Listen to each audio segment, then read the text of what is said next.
Soup is as old as cooking itself. Its appeal is detailed in the Old Testament, where Jacob trades an inheritance for a simple pot of lentil soup. Today you don't have to sacrifice anything for a bowl of soup. Well, perhaps just the money to buy a tin opener, which is always handy. With the invention of canning in the early 19th century, soup soon became available on demand. No need for a long cook, just open the can and reheat the contents.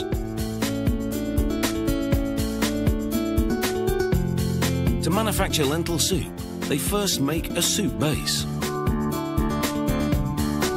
They load measured amounts into a heated mixer, beginning with pureed garlic. The mixer's walls are steam jacketed, so the mix will cook evenly with no scorching on the bottom. The next ingredient is olive oil. They activate the steam heat and the garlic begins to sizzle. They add chopped onion. The mixing blades gently toss the ingredients as they gently fry. They blend in diced celery and cook until translucent. The next ingredients take the flavour up a level. They include chopped carrots, sea salt and spices.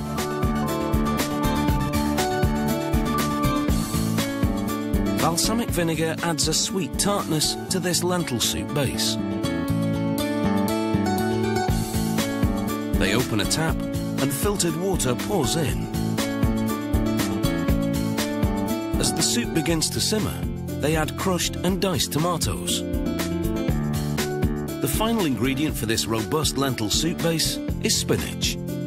Mixing it makes for an enticing colour, and as the ingredients cook, they become increasingly aromatic. Meanwhile, raw peeled potatoes are on their way to a hopper. The slats prevent the potatoes from rolling back as they make the climb. From the hopper, the potatoes slide down a chute and into a revolving drum with cross-cutting blades. The blades cut them into small cubes and spit them out. After passing a metal detector, the potato cubes land in a bin. In small cube form, they'll cook quicker. Next, lentils hard and dried surge in a steady stream onto a revolving table. The table has openings that lead to little chutes with doors. They open to funnel the lentils into cans, moving on a conveyor below.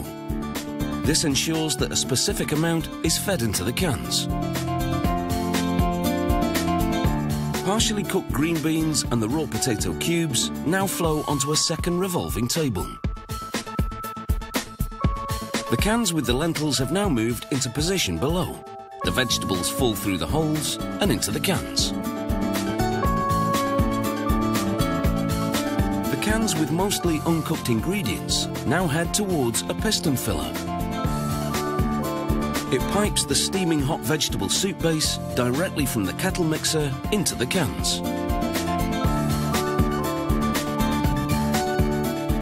In the hot liquid, the lentils, potatoes and green beans at the base of the can cook a little and soften up.